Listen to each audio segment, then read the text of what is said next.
ઉનાળાની ઋતુને અનુલક્ષીને હાલમાં કેરી તેમજ અન્ય ફળો વધુ વેચાણ થતું હોય શહેર વિસ્તારમાં માર્કેટ ખાતે આવેલ કેરીના વેપારીઓના ત્યાં આજે આરોગ્ય વિભાગ દ્વારા ચેકિંગ હાથ ધરવામાં આવ્યું હતું।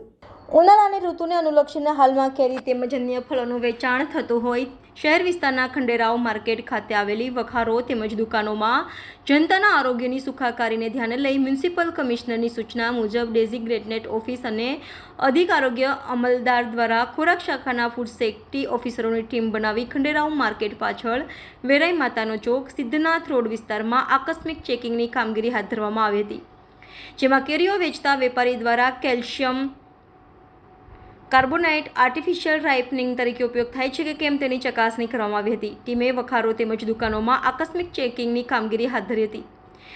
FSSAI દ્વારા ઇથિલિન રાઇપરને મંજૂરી આપવામાં આવી હોવાથી કેરી પકવવા ફ્રૂટના વેપારીઓ હવે ઇથિલિન રાઇપરનો ઉપયોગ કરતા હોવાથી કાર્બાઇડની પડીકીઓ મળી આવી ન હતી, તો પાલિકા દ્વારા બગડી ગયેલા ફળફળાદી જેવા કે કેરી, ચીકુ, પપૈયા વગેરેનું ચેકિંગ હાથ ધરવામાં આવ્યું હતું। Reporter Rahul Rajput, van news, Vadodara.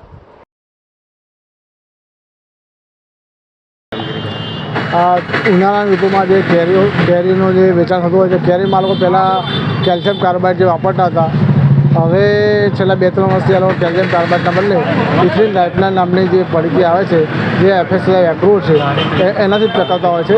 એનું ચેકિંગ લગભગ 6 થી 7 વાર કરવામાં આવ્યું છે। આજે પણ લોકો કહેતા હોય છે કે કેલ્શિયમ કાર્બાઇડ છે, તપાસ કરો। એટલે આજે પણ તપાસ 2 ટીમો બનાવીને અલગ અલગ જુદી વિસ્તારમાં ખંડેરાવ માર્કેટની પાછળ મોટી વખારો છે ને, જે કેરીનું વેચાણ થતું હોય ત્યાં આપણે ઇન્સ્પેક્શનની કામગીરી કરી। Subscribe now and press the bell icon. Never miss an update.